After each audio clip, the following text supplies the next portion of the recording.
Welcome everyone. I'm very happy to see all of you. I hope all of you are doing well. And today I'm presenting to you a very important session from Flip Learn, which is going to be talking about the future of learning from traditional to virtual in a COVID-19 world, or even a post-COVID-19 world later on. And of course, this is a very important discussion right now because we're seeing how school education is completely transforming from something that we had never even thought of to something that is our reality today.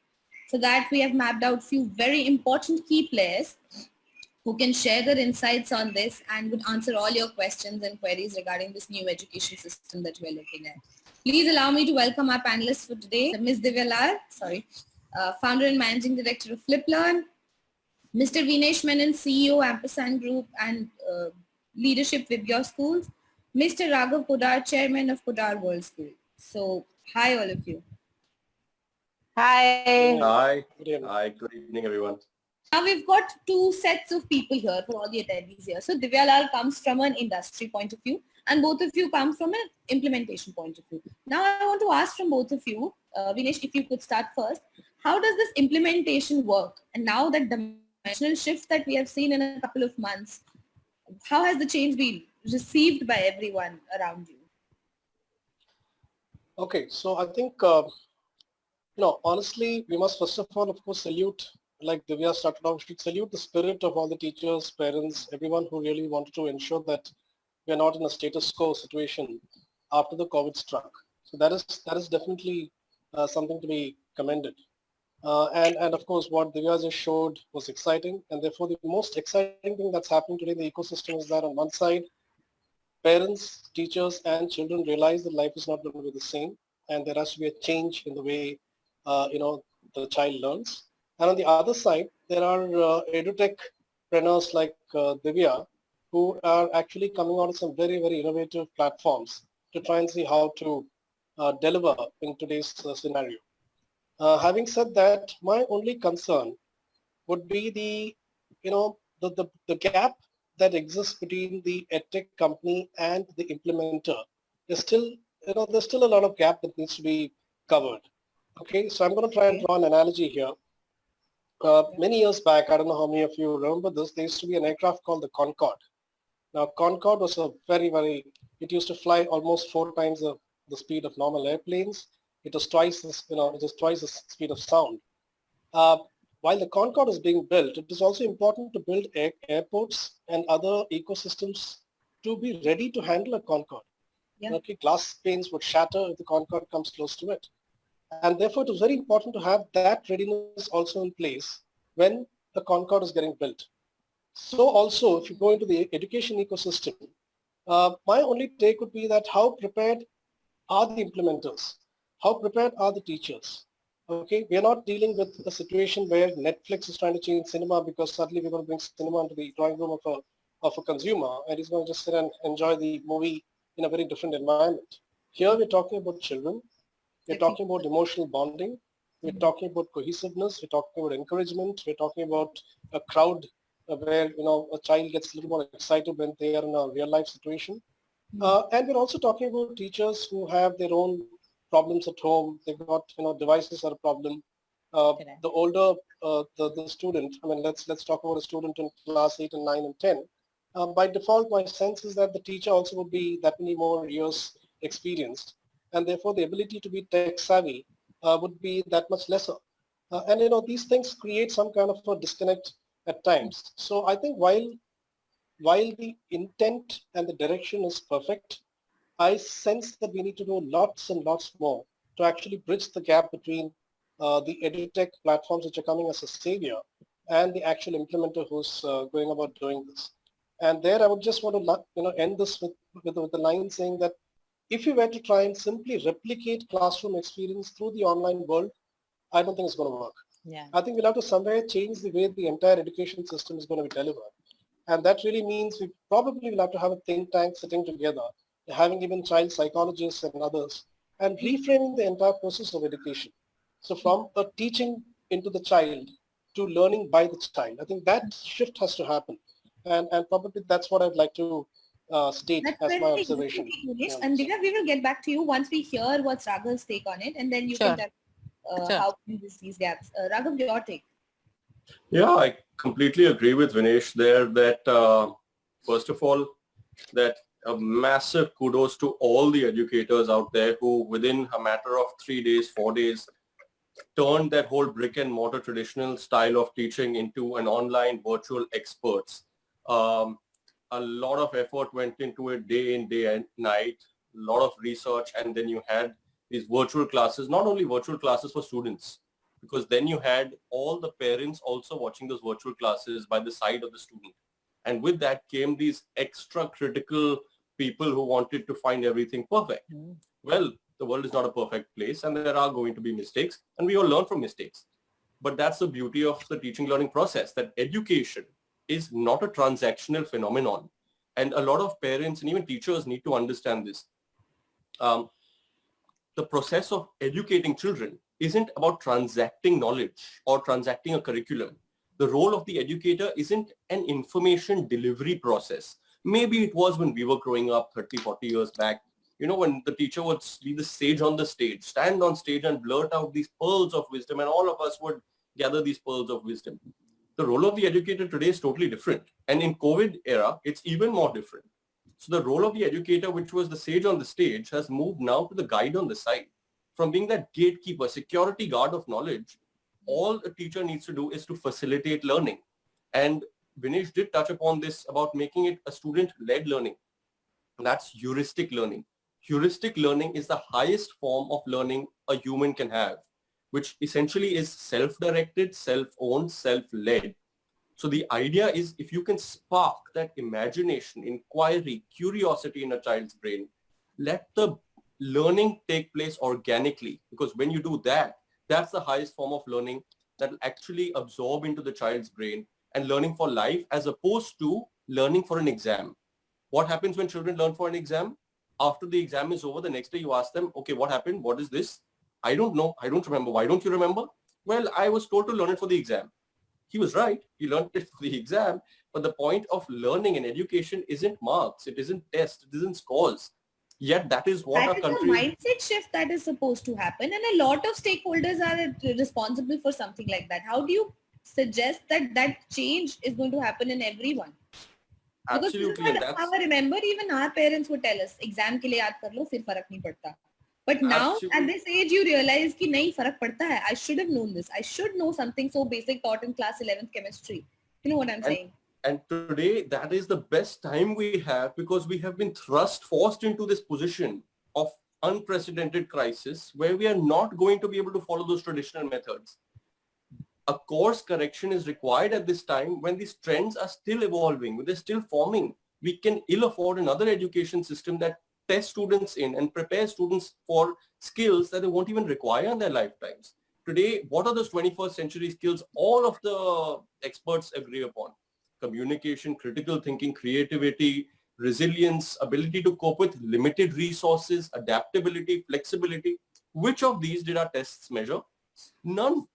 Our tests are measuring the ability of the child to memorize and regurgitate better in an era when they already have limitless information on their fingertips. By the time these kids grow up, they will be auto-prompted with AI and other technologies with the information that they require to complete their next task. And yet we are sitting and running behind marks, which basically measure a child's ability to memorize and regurgitate. This is the time. I agree with you. It's a mindset shift, but that is one of my biggest initiatives in the education space. I'm trying to push and really get parents to understand that let us focus on developing your child's 21st century skills. In the 21st century, the world economy is not going to reward your child for how much he knows, but for what he can do with what he knows. Not for the amount of knowledge that he has, but how he applies the knowledge that he has. Fair enough, fair enough. In fact, before Divya says this, says her piece, I must agree with Raghav. In fact, I'm tempted to say something here. Folks like Raghav, Divya, and me, and many others in the industry, you folks remember how many pre-COVID seminars and conferences we have attended? Yeah. And not a single conference would go without having that one topic on technology, rote learning versus experiential, how technology is going to make a difference. And somewhere we all used to just talk about it and then move on, and the next conference used to come. And a few tech companies, of course, would do what they have to do, but it really never got into that space which it's supposed to. And like Raghav rightly said, today we have that opportunity because we have been forced now to sit and go back into the drawing board and actually make a little difference to this whole piece. And I think somewhere even the national education policy, my sense is that it's nutted out, and I have a strange feeling it's going to go back into the drawing board now, keeping this scenario in mind. Yeah. Sure. Thanks, Vinesh. Yeah. So please go ahead. Okay. So I think, Raghav, every time I hear you, I'm inspired, and it always reconnects me back to my own passion of, how learning should be. And it's great because I think you as this young leader in this whole association of schools that are there, some of the schools have to really set the trend for the larger community of schools to follow and set, because we all know it's not going to be a switch on and switch off. And like Vinay says, yes, this could be a tipping point. Okay, this could be the inflection point where, we could really start setting the trend. And as an industry partner, I think I'm more than happy to give things that would enable things to happen, etc. From an industry point of view, you're always looking at what is the pain. Okay. So today when I see in an online scenario, the pain that majority of teachers face is first of all getting ready to present nonstop like some Doordarshan presenter all the time, to be in front of a camera. It's not easy. It's really not easy to, continue to keep bearing yourself into a camera without really a reflection of the eyeballs that I'm used to on a day-to-day level. And second, obviously, is, if I have to make my content also and I have to add my things also, I'm just being burdened more. And let us all understand right now that the household support is actually at the minimal. Many of our colleagues have no support at home. They're running the whole kitchen. They're taking care of the household. They're taking care of things. So this is an extreme time for majority of the educators in the country. So if we can handhold them during this process, give them something that helps. I always believe that is something. Help the teacher, help the teacher into becoming. And like Raghu said, today's an era. If you look at billion-dollar companies into online learning, my colleagues at Byju's, Vidadu, they've proven that children learn on their own. They can download an app and just learn on their own thing. As far as the content is concerned, the world is there. None of this generation actually comes to us for any advice. They just type it on YouTube and find out how it is done. I'm sure everybody faces this in their own families. I see it with my own nieces and nephews. They never come and ask me, how to do this or how do you get stuff. Even if she comes, she says, okay, let me just YouTube it. This is a generation that is digital native. So it's natural for them. And actually, if you see, the children are not the ones who are facing a challenge more. It is us as adults who are adapting into this terrain with strain right now. Okay. Because all this while we've stuck to the way we've been doing things. And like Rav said, it's time to maybe, look at a change. It's time, like Vinesh said, you could set up a new system altogether. Why to replace a brick and mortar classroom into a live experience while create a new experience itself? I think what is important is to keep 2-3 sanctities in place. Okay. And that comes from the expectations of the stakeholder. When a parent sends their child to a school, they expect some kind of information. And that is why dashboards help, because they help a parent to know what's happening. They cannot know beyond a point. And like Raghav said, it is true. Parents are becoming more and more critical of the way the teaching sessions are happening, because now everything that used to happen behind those doors is now happening non-stop on a television kind of phenomena for them, right?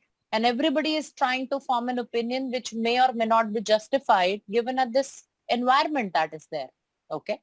The second thing that I believe, Tanya, is very important is, like I said, parents need information so dashboards work. Teachers need help.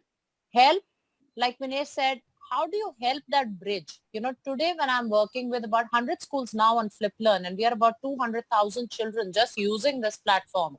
And for us, the amount of handholding is unlimited.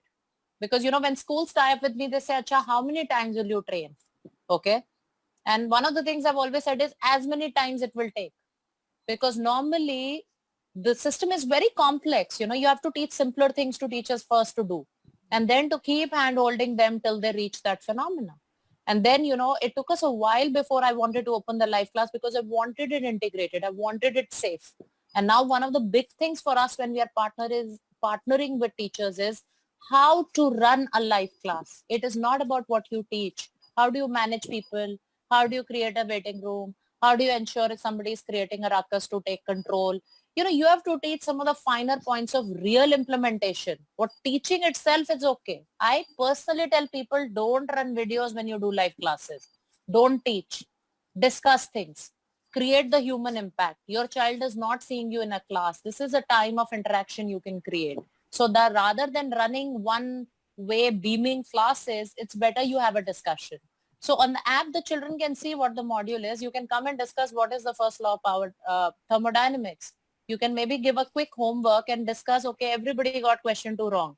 This is the thing that you need to discuss. So the system has to work in tandem, right? And that has been the initiatives that I'm seeing across people are trying to bring in that take care of some of the larger expectations from every stakeholder.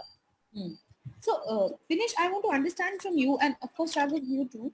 When you're both in a decision-making position. So, when you buy a software like FlipLearn, what are the key metrics that you keep in mind while you want to integrate all your children into e-learning platforms like FlipLearn? So I think the parameters are fairly simple. Of course, there is this whole aspect of security that Divya talked about. There is the whole the whole concept of uniqueness. Unique IDs versus, for example, we hear a lot of people trying to do online classes on Zoom, and while that looks very simplistic, the fact is it is not. I mean, we've had cases where I'm not saying we've had cases, but I've picked up from the market there are cases where children who are not even part of your class can just log in and come and sit inside a virtual class and listen to the teacher, right? So I think that's an important aspect. Cost, of course, would be important. I don't need to stress on that. But I think more than anything, I think the ability for the service provider to be able to understand the teacher. You see, there are a lot of edtech folks out there, and techies, if they do not understand academia, can become, that can become a problem, right? So I think it's very, very important to understand academia, understand the ethos that run academics, understand the emotional quotient, because this is one industry where EQ plays a very big part. And if you do not try and take that into cognizance, you might just get it all wrong. So I think if some of these parameters are looked into, and if you've got practical solutions for the practical problems that exist, I think one should be able to make a decisions around that. Like Divya just mentioned, this whole basic things of how to understand the management mechanism. I mean, how do you have, especially in your 4th and 5th grades, the children can just get very, very vocal, and you can't even just consciously mute them all, because then you're curtailing their freedom of expression. And especially in today's online world, you also have parents sitting along with the child watching what's happening. And that can also become an important issue which comes up when you tease a child. So somebody is able to understand all this and is able to provide a solution that can integrate the same feel emotionally with the child, and yet be able to make it more efficient for the teacher. I would go for something like that. Okay. Raghav? Yeah. I think by far the most important thing that we look at is if there is buy-in from all the stakeholders. And when I say buy-in, bought into the vision of that software. Now, when the stakeholders, yes, sometimes principals or the IT head will come and say, so it's a great software, we should go for it and all. Great. That's really nice. But if I, as the management, or my principals or the leadership teams of the schools also agree with it, but I don't have my teachers bought into it, then what happens is it becomes like a honeymoon period. So the first 1 or 2 months, everyone is really excited and gets their hands dirty and tries all these lovely softwares. And then what do you see after a couple of months? They become just fancy pieces of furniture gathering dust or online furniture gathering dust. So it's extremely critical to have buy-in of the teachers. I'll tell you a little example of this school, and it's not something that I'm talking about only about Indian schools or Podar schools. It's all over the world. There was this school outside of London in a county called Essex, and I was visiting there, and they had this beautiful millennium classroom. They spent like £1 million on just one classroom, and they had this big grant from the government. So the MP came and did the ribbon cutting and a lot of lovely media coverage. And so a couple of months after it was done, the Millennium Classroom was launched. I went and spoke to the teachers and asked them, so you must be really, happy. You can show off to all the other teachers that you have this Millennium Classroom, and it's such a great tool to be able to teach and get your children to learn. And they're like, yeah. I'm like, what do you mean? Yeah, you should be super excited about this. Nobody in the world has a classroom like this. You touch a button and the panel from the top opens and you can see this star and telescopes, and not only for science and astronomy, but a lot of subjects. So really next level. And they said, sir, the problem is that it's become a white elephant for us. We don't have the necessary training available. If the smallest button gets spoiled, we can't call a carpenter or an electrician to just come and repair it because it's so advanced. We got the training in the beginning. We learned it. And I'm so happy that Divya said this, that they give trainings as many times as the school wants, because that is what is required. And I'll go a step further. A lot of times teachers are too busy in their own lives or their own curriculum completion or getting the skills developed to be able to really voice out that, listen, my software is not working to its optimal capacity. I need more help. A lot of teachers just say, okay, fine, forget it. I'll just continue with my traditional method or the methods that I know work. So not only about having those available help troubleshoots, but also proactively going and finding out, are the teachers really enjoying with this? Two very fundamental questions. One, is the lesson delivery improving? And is the learning outcome being enhanced? If the answer is yes to both of those questions, and all the stakeholders are bought into that vision of that software, that is when we really go in and try to get our hands dirty and really take the deep dive into that software. Enough. Now that we're talking about this mindset shift in education, and now we've got platforms like FlipLearn to help us navigate through that, I want to understand from you school leaders, now do you think is the time for a curriculum shift in education as well? Is science, math, biology are just these the important subjects, or do you think now is the time where we introduce yoga, meditation, and we also sort of groom children from the age of 12 to their most efficient potential so that they eventually become what they want to become and they don't have to do these extra years of math and science in between? Are you working on something like that? And can FlipLearn Divya help in organizing and navigating something like that? So Vinesh, you could go first. No, I'll let Raghav go first for a change. Sure. Happily. Tanya, we're not looking at changing the curriculum per se. We're looking at changing how the curriculum is delivered. Yeah. That's where the focus is. It isn't about changing the curriculum, because I wouldn't go so far as to say that the chemistry and the science and the maths and the English and the history are not important. They're important. But the question is, what is important in that and what do you have to learn from that is what the focus should be, rather than memorizing something and then being able to regurgitate it. So that is really about the curriculum, but I totally agree upon the yoga, meditation, Zumba, dance. At our schools, we have this thing where we have a happy time where there's a child who is a DJ of the day, randomly selected by the principal, and he gets to go onto the principal's cabin and put onto the PA system one song or two songs, and the whole school goes in the central courtyard in the atrium and freaks out and dances. It has to include from the principal to the peon. So it's a lovely, lovely sight. But the idea behind that is to get the dose chemicals, what I call the dopamine, oxytocin, serotonin, endorphins. People talk about yoga, meditation, art of living, all of that. That's great. But why are we doing it? Why? Because it's fancy? Because of FOMO, fear of missing out, because others are doing it? No, you have to do it for the right reasons. We are so concerned about, charging our phones' batteries before we sleep. Do we think about recharging our brain's batteries before we learn? Getting those dose chemicals, the dopamines, endorphins, through these activities of Zumba, dance, yoga, meditation, breathing, physical exercise, that is how you get your child's brain ready to absorb the lesson. People talk about, my child should study 6 hours, sit in front of the textbook or the screen and sit and study.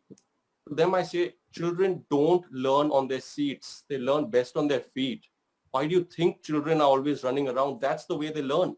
That's the normal way a child's brain learns. And we should encourage that rather than putting a lid on that and stopping that natural curiosity of a child. Vinesh, what about you? Now you know why I wanted Raghav to go first, right? So I mean, everything that Raghav said, really, I don't think there is anything really wrong with our curriculum. I think it's the execution mechanisms that need to change.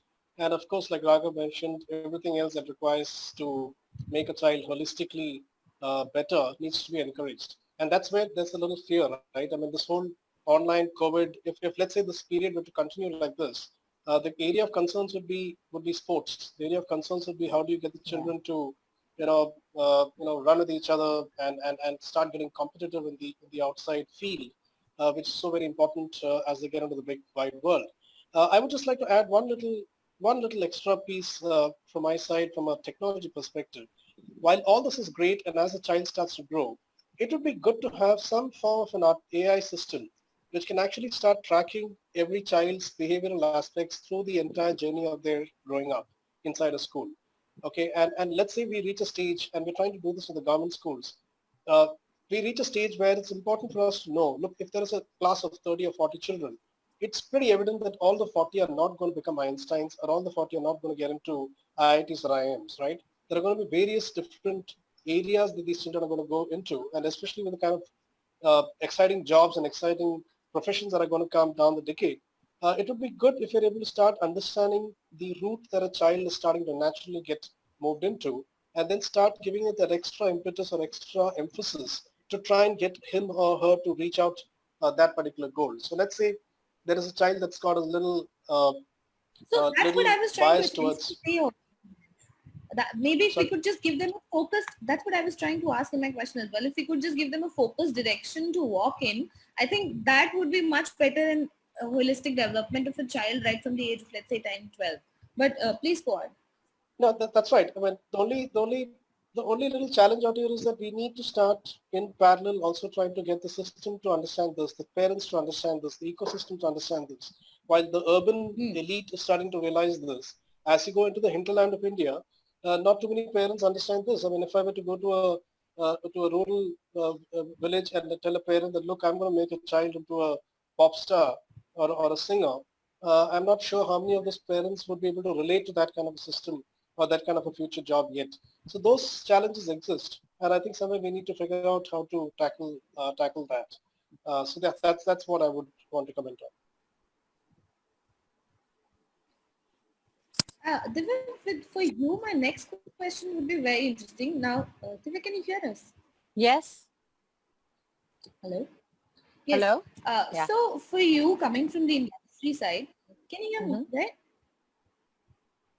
So coming from the industry side, I think education 10 years or let's say 5 years ago also was very different. Your parents did not accompany students to the school. But now essentially parents are always right there next to their students, and there could be a lot of criticism as well. So how do you how does Flip Learn, or how do educators, ed tech people, how do they take care of it, and how do they make the parents also understand that this is our job, let us do it? And does that happen? I think it happens, and it's happening too much because everybody is home. So, and there are limited set of devices available in every middle class home. So it's actually like my team's laptops that are used in the morning for their students' classes before they can also work for us. That happens a lot with everybody actually right now. And I think, see, I feel there are two important things. One thing that generally works, which we also did with one school, is communication.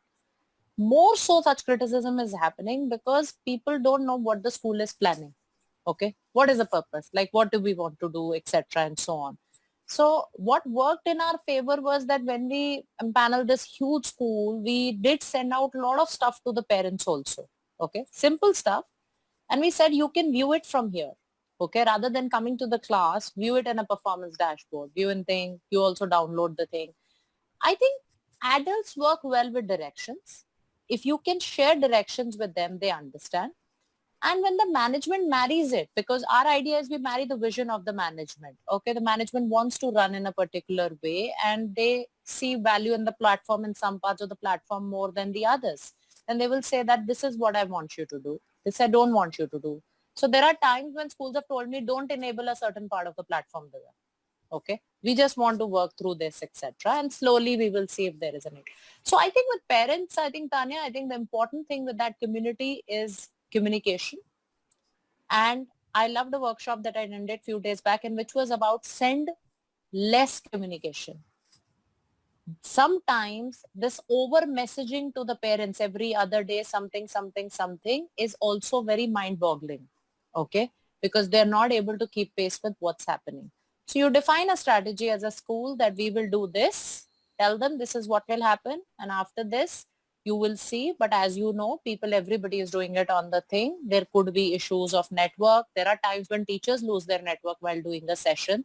They may get logged out, just like you may get logged out, etc. We need to be a little patient because everybody's infrastructures is not standardized. Unlike inside a brick and mortar school where you can control those variables, that is not possible at 50 households at the same point of time and into so many sections and grades that might be running. So I think the idea is always very good. And the idea is that schools must and must have some of these webinar sessions like you are doing in parts with their own parents.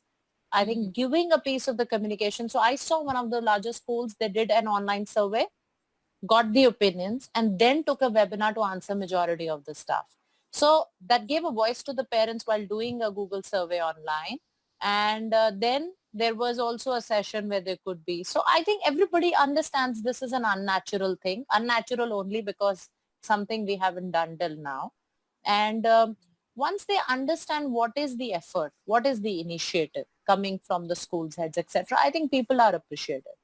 Beyond a point, really at this point, Tanya, you cannot control parents not sitting next to the children. You really can't tell them, don't sit, okay, don't accompany your child. I think you just need to tell them to, you know, uh, be patient and be kind to the person who's presenting also. I think being kind is critical. And if you're able to send that message to them one-on-one as adults, I think majority of the people understand. Of course, it's unprecedented what has happened right now, the COVID-19 crisis. Of course, everybody understands and everyone is going through a shift change in their own jobs as well.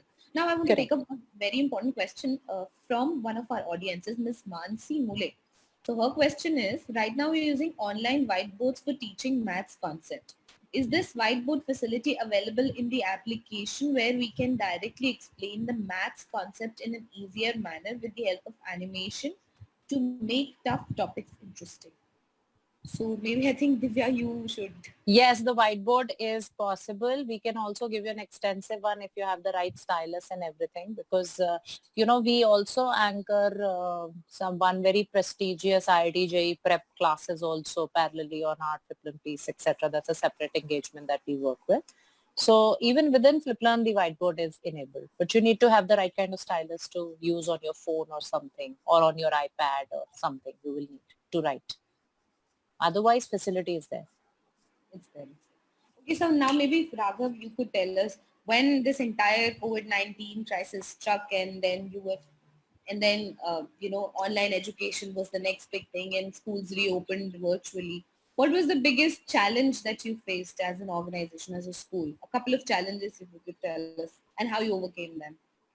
The most initial challenge was obviously to get online immediately. We were sure that we were not going to be one of those schools that does not speak to its students or does not continue the education process. We were 100% sure, and this is right from me to all the teachers, principals, everyone was on board on that. So the challenge was really to get the tech side of it up.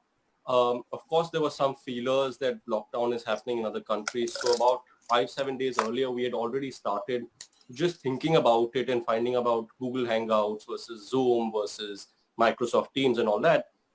The challenge was getting the teachers ready for it for this first 1 week. And while I think Divya mentioned also about, there are going to be parents who will be there with the students, that's fine. I think the beauty of this time was that teachers went through that Agni Pariksha, but now they're so much more confident. They have no issue with having the parents there. Let them also listen. It doesn't need to have the child only on the headphones. Let the parent listen. What's there? That entire breaking of that mental barrier that, oh my God, now everyone's going to watch me or maybe record me is now gone. So they are so much more confident. And those are skills that we are building in our teachers, which they did not know existed outside a brick and mortar room. Or even the elderly teachers who are otherwise known to be a little less tech savvy, they have really, really blossomed into this technological advancement that we have done.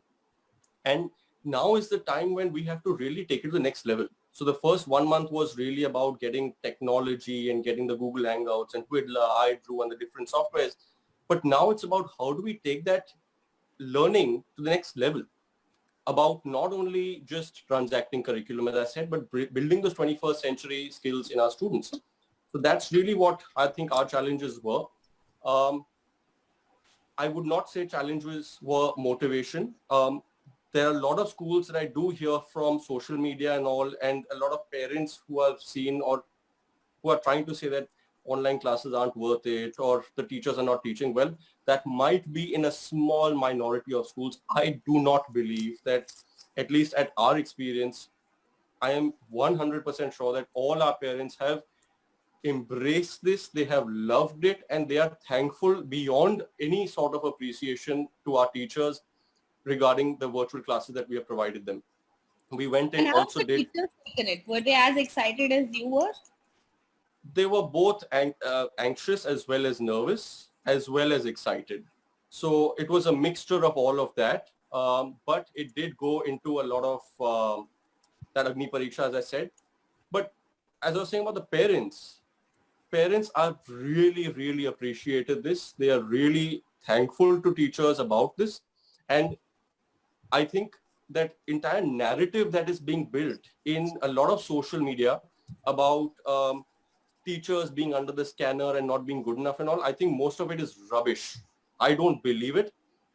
Teachers are, it's like if you tell a brain surgeon that now suddenly put 5 people there to watch you. Say I am a patient and my wife or my family want to come and watch while my brain surgery is happening. Will the brain surgeon be okay with it? No, he wouldn't. Obviously, and the family would also understand that you don't want to put your relatives' brain surgery at risk because you are there standing and watching. But that was not a liberty that was there for us as teachers, for us as educators.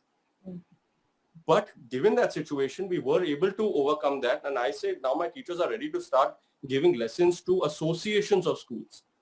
I've had teachers who have nominated themselves for these conferences that are happening where teachers are giving the virtual learning training to thousands of other teachers from across the world. And that's something that we would have never imagined 2 or 3 months ago. That's true. That's true. Divya, now when this entire COVID-19 crisis hit, there were some businesses that shot up. And when we talk about edtech businesses, there was a lot of pressure also that came on edtech businesses, right? So how did you at FlipLearn handle the pressure and handle so many people rushing up to you, so many schools rushing up to you? How did you solve their entire crisis? I think, yes, it was crazy surge. I think when we started off, I think even now I can tell you since 20th of March, I think there have been only 2 Sundays that my team has seen and has worked about 14 hours a day back to back, whether it's technology or the trainers or the things. And as more and more schools are adopting, it's getting very aggressive. But we are happy because, when you are able to help fit out, implement the solution, I always believe that, that is the true test of your solution. When people start using it, they'll feel challenges, they'll have issues, you'll have mails, then you have sessions, more sessions. So I think it's all about helping people go through that curve. Okay. First, obviously, it was internally for us to gear up all our tech team to work beyond an office. The technology teams have a very different kind of infrastructure when they work out of offices. The bandwidth that they have, the ability of the whole infra that they have, which was not available at home. So obviously, getting that team completely up to say that, all right, we are having a surge and to have a surge like, adding about 10 to 20,000 users every week was like, you're running on a treadmill that's not stopping, and it's on an incline kind of a thing. So I think that has been the thing, but it's all about, if you've built a right kind of solution, you can always scale up. You have the right kind of team. See, Raghav talked so much about his team. It's always about the people. I am a true believer that process, product, everything goes as a backseat. People are your true magic.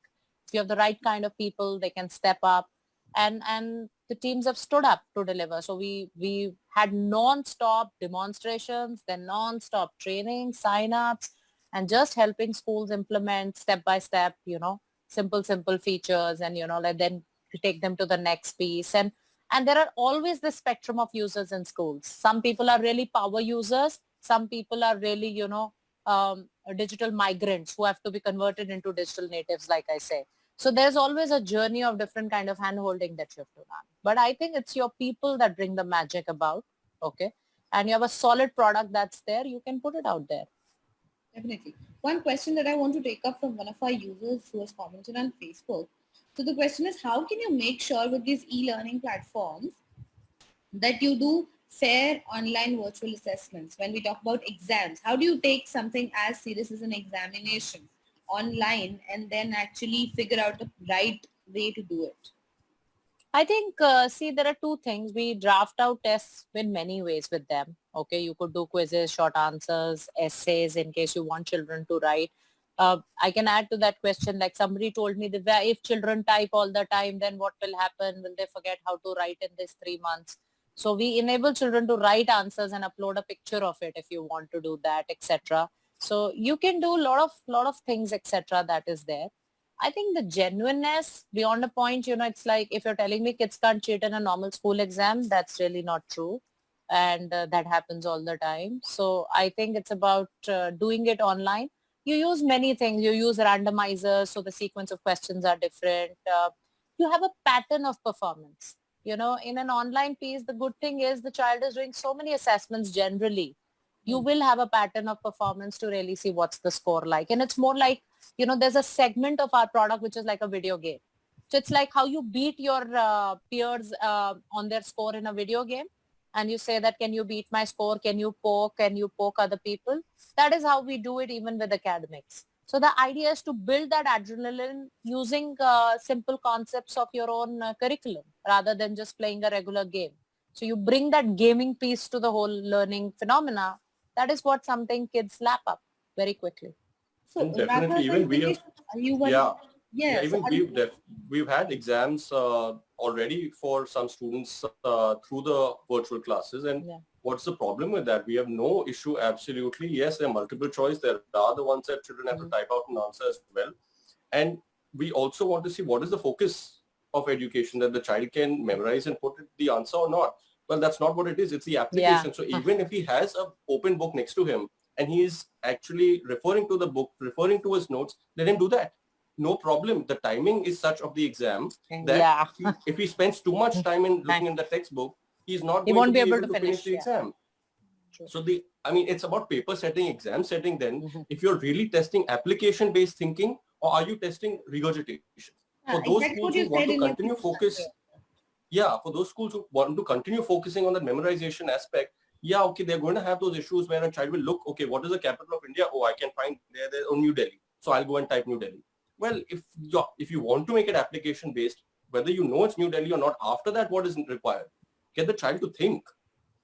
And also the idea from here is, the point is, okay, even if they did cheat or even if they did ask, so what is so earth shattering about it? How is the world going to really change just because some kids, figure out some answers from their peers, etc. I mean, it's okay. It's the joy of learning at the end of the day. Maybe he didn't know, he got to know. Okay. So Your to thoughts on me, this, I Dinesh? think we just make something so much higher. It's okay. It's a full experiment. You will find out something or the other.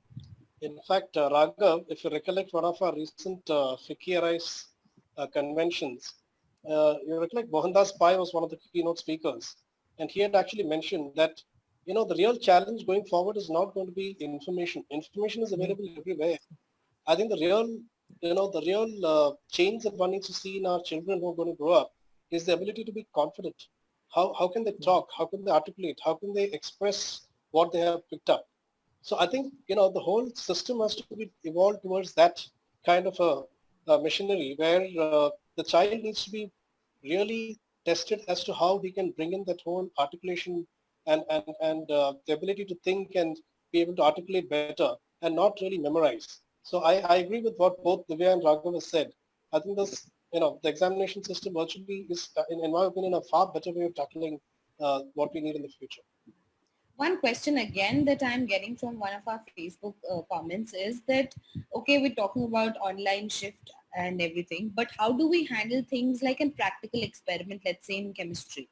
So the question is that how do we handle practical work of doing an experiment in a chemistry class and teaching? Yeah. So how do you take care of something like that, Divya? You do have digital You have simulation platforms. softwares that are there. Yeah, You have there are a lot simulation of them. softwares. Yeah. The only And difference is the child is not going to be holding a beaker in his hand, but he'll Correct. be holding a virtual beaker and mixing Beaker. it like that to see what happens. So there are a lot of beautiful softwares available all over the Yeah. internet for something like that. Yeah, it's already embedded for our sciences, etc. We've already embedded that because we Yeah. understand. And even inside, nowadays, I mean, we've done fantastic experiments in our school time. Nowadays, very few things are actually allowed also to be done. I mean, I come from a generation where we have dissected frogs and we have done everything, that used to be allowed, etc. Now, none of that is allowed. So there are all these simulations that help you to do that. Okay. That And it's so entire much safer. piece. Yeah. Lesser fun though, I always feel. I mean, doing that fun in a chem lab is any day more fun. But yeah, Maybe in a post-COVID world, I think kids will have the best of both. And they should. They also should. from educators, I want to know, do you think now kids don't have to go to school 6 days a week? Can we at least now do it 2 days a week and rest of the day? It's easier. We'll thank Divya for that, for giving us platforms like FlipLearn. Kids don't have to go to school every day. Are you okay with that kind of shift now? I think there is going to be some phygital, which Yeah. is physical and digital mix, the blended online and brick and mortar. Yeah, phygital. That's what it's being called. So there is definitely going to be some of that when the new normal arises. It's not going to be purely brick and mortar for some time. It's not going to be purely online also. But make the best of both worlds. Yeah. Okay. And I think to imagine a world where there'd be zero brick and mortar and only online, I don't think I would want to imagine that. Yeah. I Me don't neither. think that's a very good scenario. I think the Because- whole socio-economic, the whole social emotional Emotional. intelligence. Yeah. Yeah. That is all about human interaction. The first line of a civics book, man is a social animal. You cannot just put it inside as a room. Okay. I think that's the beauty of a school, and no online and offline, irrespective of what I produce. I produce offline systems also. It doesn't matter. Okay. But the joy of learning, the joy of being together should never be taken away. I'm most sure we're going to fundam- start in a safe way, but Yeah. I'm sure there'll be things. And the most fundamental crux of what learning is based on is the human relationship. Yes.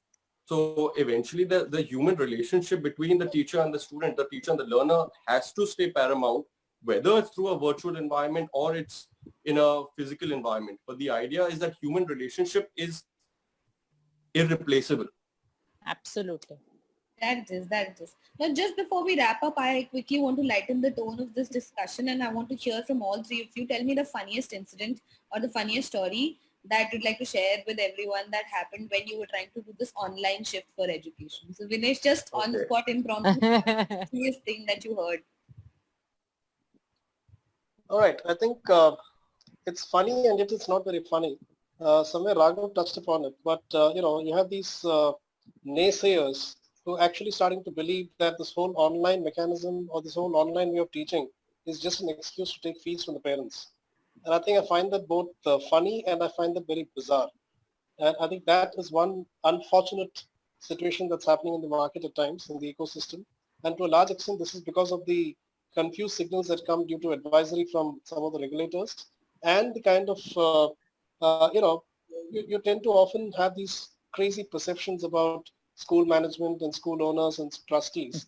And somewhere there is this huge perception that, everybody's sitting on tons and pots of cash and money, and the whole system is designed only to fool people. I think some of these minority bunch of folks who are doing this, I think needs to be exposed. And that in a way is funny, and it's also not so funny. So yeah, so that's something which I had to just record. Totally agree with Vinesh on that. And the people who do are the naysayers and say that, online education is rubbish or it's just a reason to collect fees or something like that. Well, then don't attend the online education. Why are you attending it? For those who are saying that it's a problem or it's just illegal, there's a WhatsApp going around in one of the states that's saying it's illegal. I mean, how do people come up with this nonsense? And even if you do find it that there's a problem with that, why are you still attending it then? You want to attend it, you want to take the benefits and value out of it, but yet you want to sit and criticize it left, right, and center. But that being said, it's a very, very tiny minority with an agenda who are trying to push this. So I don't want to give them any more credence or more But we need importance. to hear your funny story. Yeah. There's a great funny story, I must tell you, that I was watching an online class. And so last full month of April and a little bit of May, I used to attend online classes at my schools and at non-Podar schools also to get an idea. And I'm not going to name which school it was, but I was woken up fully ready in my suit, boot, and sitting and attending and watching this online class. And this child decided to speak, which is great. We want children to speak and talk to the rest of the class. And then you see at the back, I don't know if it was his father, his uncle, his grandfather, some gentleman in his vest and his underwear, walking around, scratching his underarm, walking like that, and coming to see on the camera like that, what is this child talking? And I don't think he realized what he could also be seen. But that was really, really funny. And I had to control myself, being the head of the group of and not, point that parent out. Okay, that is the new normal. You as educators will also have to get used to, because this kind of That's something I can do without that. I don't want to see old uncles in their underwears, please. There are a lot of memes also going around that working from home and you can hear Mama's CT in the background. You're in a Zoom call and you hear this saying, "Beta 3 city mein band kar dena." So yeah, I mean that stuff is happening. Divya, what about you? You must have a lot of funny stories, because people Yeah, must be coming to you with. I'm notorious to keep my mics unmuted and go on separate calls while my teams are still on a Zoom call with this thing. So I have like a number of these things, with my mom at the back really giving me a piece of her mind about some chore that I did do and everything. So there's been like endless stories like this that have happened with me. Or talking sensitive. I sometimes, just because, there's always a phone with a cord, and then there's my laptop with a cord, and it's like sometimes I'm even talking to one gadget with another one's cord. So I'm quite creative in creating chaos like that. So, and then I'm like, why is people not hearing me? Why are people not responding to what it's? But I want to say something to what Vinesh and Raghav said, and I want to say to everybody on this platform, I think we as individuals should respect our community, and you should influence everybody to pay their fees, pay their child's fees. I think this is something like you're paying an Airtel fees, you're paying it for your other providers. For every other thing we are paying, we must pay school fees. This is something that is unfair if you're not becoming a part. It's a very critical part. Schools are a critical part of our children's lives and our lives.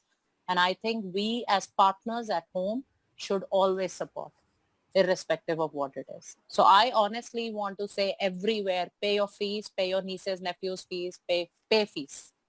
It's important.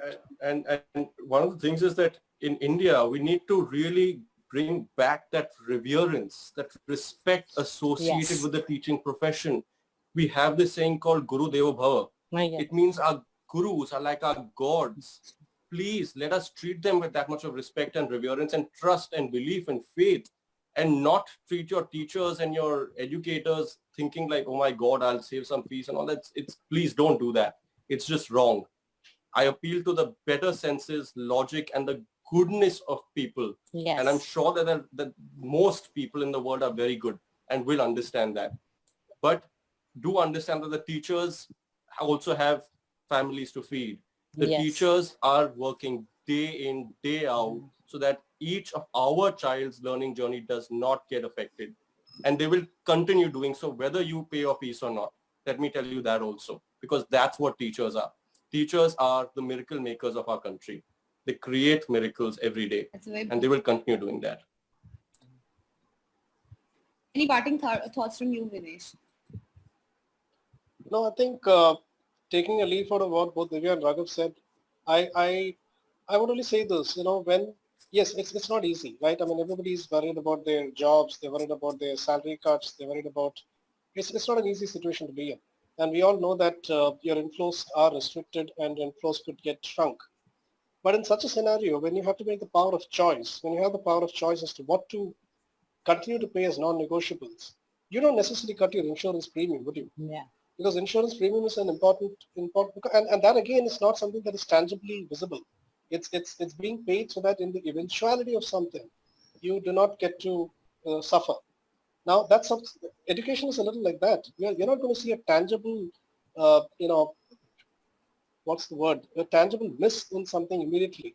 But let me tell you, you're actually playing around with the future of your child. And the fact is that for a child to learn and for a teacher to offer services, there is a certain amount of money that goes into putting this whole machinery in place. and that can only come through the fees. And so therefore, the appeal remains, ensure that three areas you do not compromise on: your insurance premium, your, EMI for maintaining the house on your, the roof on your head, and school fees. Don't miss out on these three. That's my parting shot on this particular topic, at least. Thank you very much, Vinesh, and I want to thank you, Raghav, and Divya, you as well. Thank you for putting all of that in perspective. I'm sure our attendees had a very interesting time listening to you because this is one of the most interactive sessions we've had. Just look at the chat box; people are continuously saying something, and people have a lot of questions as well. So for all of those who have some questions for Divya, we've already shared her email address and her phone number. Please reach out to Divya. I'm sure she'll be able to help you with all the questions related to Flip Learn. Thank you, Raghav, and thank you, Vinesh, for joining us from the other side of the coin here and giving us some perspective on how online education is being adapted today and the kind of future we look at. Thank you, Divya. Thank you, all of you, and thank you to all our panelists and all people who are watching us on Facebook. Stay tuned. We'll get back to you with more updates on education. Thank you very much. Thank Thank All the you. best. Stay safe, everybody. Bye-bye. Thanks, everyone. Thanks.